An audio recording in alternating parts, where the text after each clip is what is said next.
Damai sejahtera Allah yang melampaui segala akal dan budi, itulah yang memelihara hati dan pikiranmu di dalam Kristus Yesus Tuhan kita.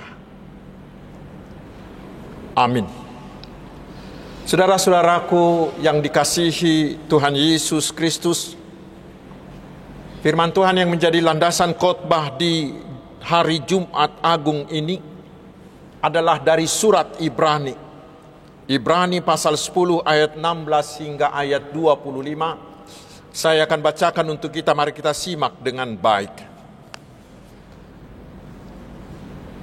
Sebab setelah ia berfirman, inilah perjanjian yang akan kuadakan dengan mereka sesudah waktu itu.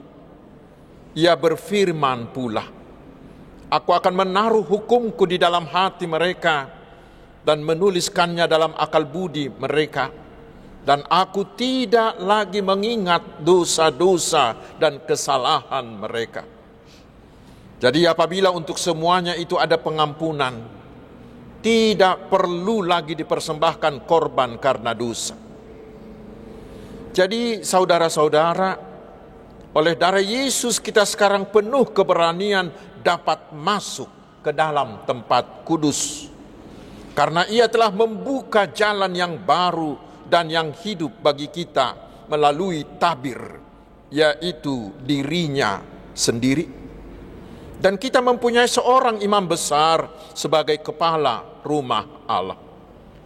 Karena itu marilah kita menghadap Allah dengan hati yang tulus, ikhlas, dan keyakinan iman yang teguh.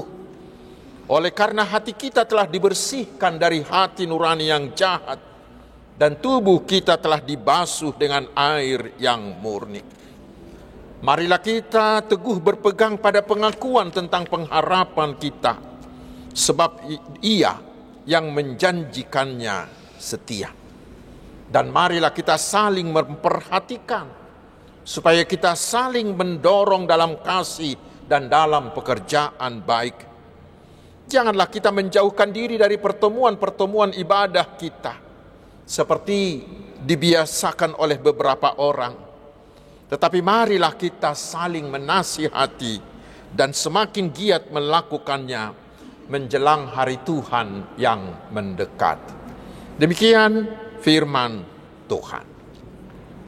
Saudara-saudaraku yang dikasihi Tuhan Yesus Kristus, di hari perayaan kematian Tuhan Yesus atau perayaan Jumat Agung seperti ini, mata kita dan mata seluruh orang percaya di seluruh dunia tertuju ke salib di Golgota. Disitulah Yesus anak Allah itu disalibkan. Tetapi mungkin kita akan bertanya, mengapa Yesus harus disalibkan? Apakah tidak ada jalan lain oleh Allah yang lebih manusiawi? Saudaraku, seorang penulis tentang ini menuliskan begini. Bila kekristenan adalah Kristus, maka salibnya adalah kunci untuk mengerti tentang Kristus. Anda belum mengerti tentang Kristus bila belum mengerti arti salibnya. Karena itulah di 1 Korintus 1 ayat 23 Paulus mengatakan, tetapi kami memberitakan Kristus yang disalibkan. Dan di 1 Korintus 2 ayat 2 dikatakan lagi, sebab aku telah memutuskan untuk tidak mengetahui apa-apa di antara kamu selain Yesus Kristus, yaitu Dia yang disalibkan. Artinya, kita belum bisa disebut Kristen sejati bila kita belum memahami apa arti kematian Yesus di kayu salib itu. Lalu kembali ke pertanyaan tadi. Mengapa Yesus harus disalibkan? Mengapa harus salib yang digunakan oleh Tuhan untuk menyediakan keselamatan bagi kita manusia? Apa makna yang terdalam dari salib di Golgota itu? Yang pertama, saudaraku, salib Yesus itu memberi kita contoh bagaimana mengasihi. Bagaimana mengasihi. Mengasihi itu mahal, bukan barang murahan, tidak semudah mengatakannya. Dengan salib Allah mengatakan dengan salib Allah mengalahkan dirinya sendiri dan memberikannya kepada manusia. Dan dengan salib itu Allah berkata kepada kita manusia, kalian menolak aku, kalian melanggar perintahku, kalian menghina aku, kalian membenci aku, tetapi aku tetap mengasihimu. Bukan kalian yang mengasihi aku, tetapi aku yang mengasihi kamu. Meskipun, walaupun kamu terus berdosa terhadap aku. Saudaraku, itulah kasih yang sejati. Kasih yang unconditional. Bukan mengatakan apabila. Kasih sejati itu justru mengatakan meskipun, walaupun kamu berdosa, kamu membenci aku, tetapi aku tetap mengasihi kamu. Karena itulah saudara-saudaraku, dengan Jumat Agung ini kita diajak, mari teladanilah kasih Allah di dalam Yesus yang tersalib itu. Kasihilah semua orang tanpa syarat. Katakan kepada semua orang, walaupun kamu membenci aku, memusuhi aku, tidak menyukai aku, tetapi aku tetap mengasihi engkau. Terutama di tahun oikumene inklusif ini, kita harus mau membagikan kasih Kristus kepada semua orang walaupun mereka membenci kita. Kita harus membagikan kebaikan Yesus yang tersalib itu kepada siapapun walaupun mereka memusuhi kita. Itulah bila kita sudah memaknai, menghayati salib Kristus itu. Dan yang kedua, saudaraku, lambang salib mengingatkan kita akan dua hal. Pertama, salib itu mengingatkan kita bahwa kita ini adalah orang yang berdosa, yang hanya pantas untuk dibinasakan oleh Allah. Billy Graham, pengkhotbah terkenal itu, mengatakan bahwa salib itu adalah tanda ketidakmampuan manusia menyelamatkan dirinya sendiri. Salib itu menunjukkan betapa rusaknya akhlak manusia dan tidak bisa diperbaikinya, sehingga kitalah seharusnya yang digantung di kayu salib itu. Tetapi di salib itulah Allah menimpakan seluruh dosa-dosa kita itu ke bahu Yesus untuk dipikul Yesus di kayu salib itu. Itu yang pertama. Tetapi yang kedua, dan ini yang jauh lebih penting, salib itu mengingatkan kita akan kasih Kristus. Augustinus, bapak gereja itu, pernah berkata, salib adalah mimbar di mana Kristus mengkhotbahkan kasihnya kepada seluruh dunia. Saudara-saudaraku, Bapak Billy Graham itu pernah bercerita tentang masa sekolahnya ketika mereka belajar pelajaran kimia. Gurunya menyuruh mereka membuat percobaan untuk melarutkan emas dengan bermacam air keras. Lalu mereka merendam emas itu hingga 1 malam di air keras yang paling keras. Dan apa hasilnya? Ternyata emas itu tidak bisa larut. Lalu gurunya itu berkata, tidak ada satu pun dari air keras yang Anda gunakan bisa melarutkan emas ini. Tetapi cobalah dengan yang satu ini. Lalu mereka diberi cairan di botol yang bertuliskan nitromuriatic acid. Nitromuriatic acid. Lalu mereka tuangkan ke emas tadi.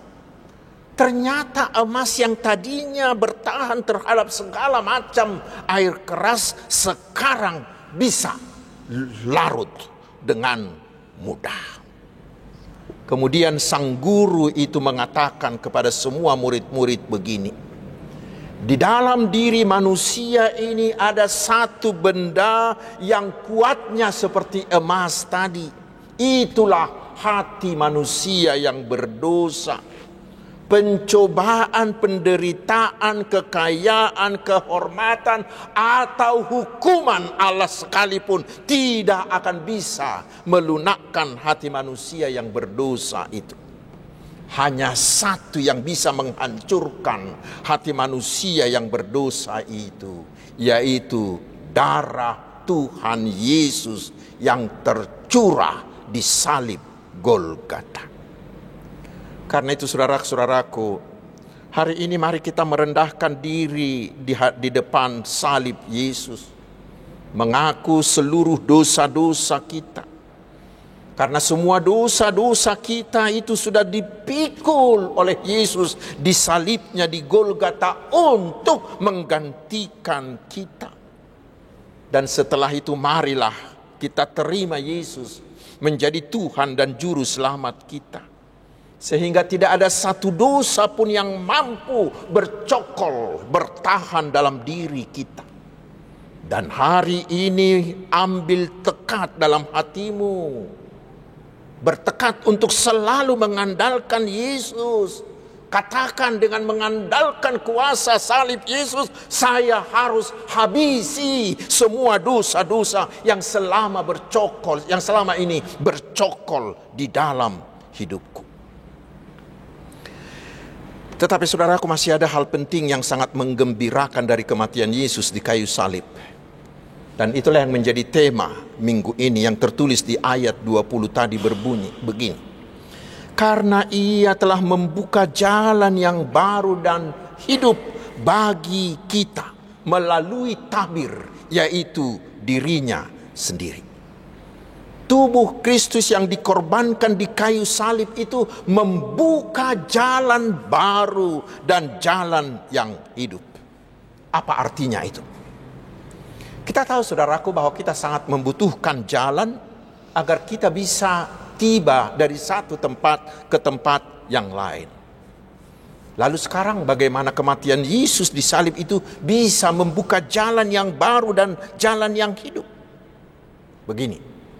Kita tahu setelah manusia Adam pertama itu jatuh ke dalam dosa. Lalu manusia diusir dari Taman Eden, dari hadapan Allah. Sejak itulah manusia terpisah dari Allah.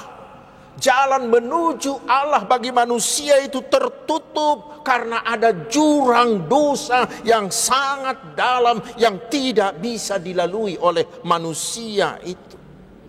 Sehingga sejak itu nasib manusia hanyalah kematian kekal. Seluruh hidupnya menjadi hidup yang sia-sia. Tetapi saudaraku, Allah tidak mau itu. Allah tidak mau begitu seluruh ciptaannya itu, karena Allah sangat mengasihi manusia ciptaannya itu. Bagi Allah manusia harus kembali kepadanya, menerima hidup kekal. Lalu pertanyaannya, bagaimana caranya? Harus ada jalan baru. Lalu pertanyaannya kemudian, bagaimana cara mengadakan jalan yang baru? Saudaraku, untuk itulah Allah mau menjadi manusia. Itulah Yesus Kristus yang diutus datang ke dunia ini. Sehingga di dalam diri Yesus itu ada dua tabiat sekaligus. Dia adalah Allah sejati, asli. Tetapi sekaligus dia adalah manusia sejati, asli. Tetapi tanpa dosa. Dia adalah Adam yang kedua, yang tidak berdosa. Dan kita tahu saudaraku, jurang yang dalam sekalipun dapat diseberangi hanya bila ada jalan. Dan jalan itu ujungnya yang satu harus tiba di sisi jurang yang satu, dan ujung jalan yang satu lagi harus tiba di ujung jurang yang satu lagi. Itulah jalan yang benar. Itulah jalan yang bisa dijalani. Itulah yang dilakukan Allah. Yesus bisa menjadi jalan. Karena apa? Karena dia adalah Allah, sehingga dia bisa tiba di sisi Allah. Dan dia adalah manusia, sehingga dia bisa tiba di sisi manusia. Karena itulah dia bisa menjadi jalan. Sehingga saudaraku, barang siapa yang mau percaya menerima Yesus menjadi Tuhan dan Juru Selamatnya, dia pasti sudah diperdamaikan dengan Allah. Dan dengan iman kita kepada Yesus, maka Yesus itu menjadi jalan bagi kita untuk berjalan, untuk bisa kembali ke pangkuan Allah Bapa di sorga, untuk menerima hidup yang kekal. Itu yang luar biasa, saudaraku. Itu yang tidak bisa kita jumpai di agama manapun, hanya di dalam Yesus. Karena itulah Yesus dapat berani mengklaim di Yohanes 4 ayat 16, "Akulah jalan. Tidak ada seorang pun yang datang kepada Bapa kalau tidak melalui aku. Tidak ada siapapun yang bisa sampai ke rumah Bapa di sorga yang akan menerima hidup kekal bila tidak percaya kepada Tuhan Yesus." Itulah seruan dari Jumat Agung ini kepada kita. Pasti saudara-saudara semua ingin masuk sorga, bukan? Tidak ada cara lain. Tidak ada jalan lain. Tidak ada jembatan lain selain dari percaya kepada Tuhan Yesus. Karena itu kita juga diutus hari ini.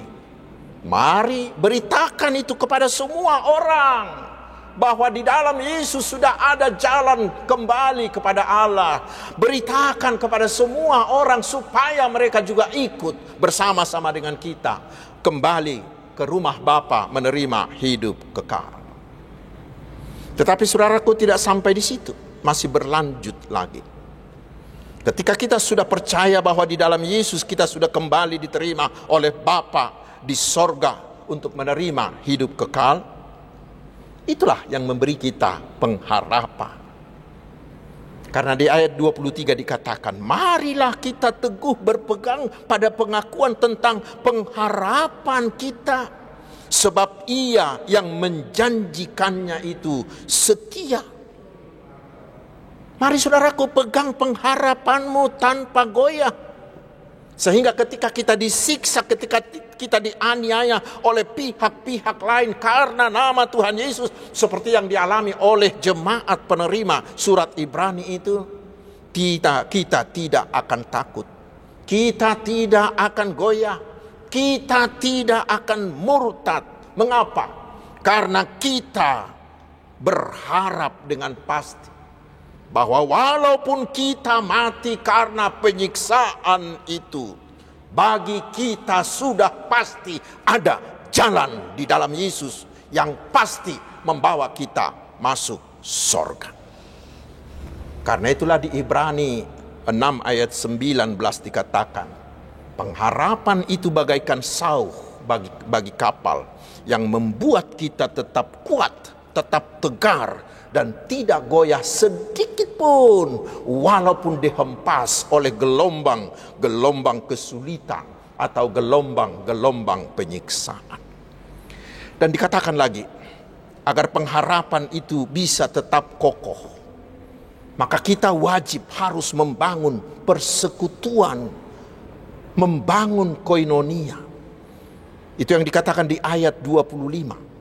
Janganlah kita menjauhkan diri dari pertemuan-pertemuan ibadah kita seperti dibiasakan oleh beberapa orang.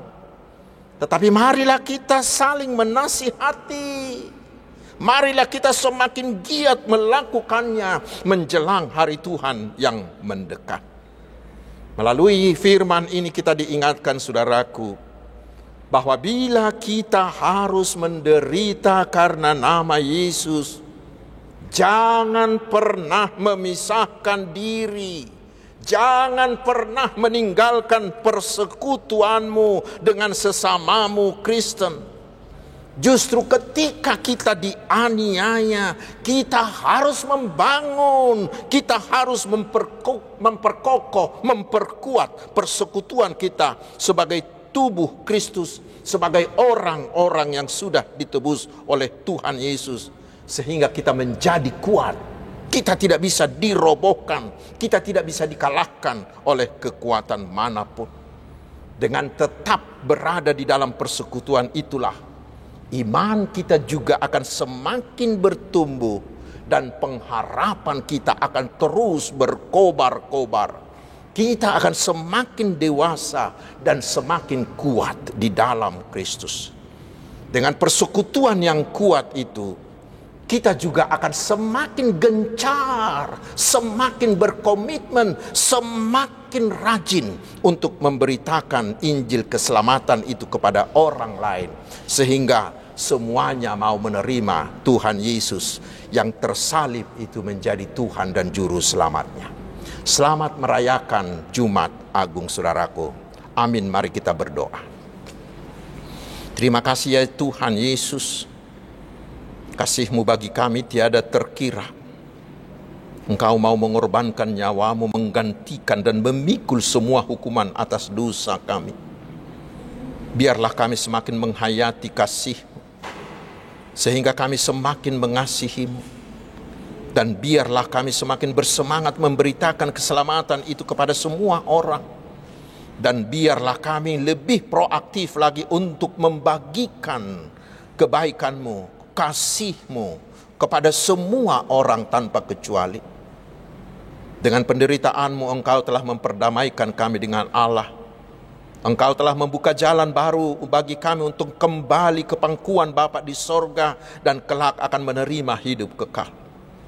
Biarlah semuanya itu memperkuat pengharapan kami, sehingga kami tidak pernah goyah walau kami harus menderita karena nama-Mu. Tetapi kami akan semakin kuat dalam persekutuan kami. Terima kasih atas semua kasih-Mu itu ya Tuhan Yesus. Dan kami memohon, biarlah dengan perayaan Jumat Agung ini, segala sakit penyakit disembuhkan oleh bilur-bilur-Mu ya Yesus. Segala pergumulan kami diringankan. Semua pekerjaan kami, usaha, studi, bisnis kami selalu berhasil, dan segala rencana kami Tuhan muluskan menurut kehendak-Mu. Terima kasih ya Tuhan Yesus. Hanya Engkau saja juru selamat kami yang kami andalkan. Amin.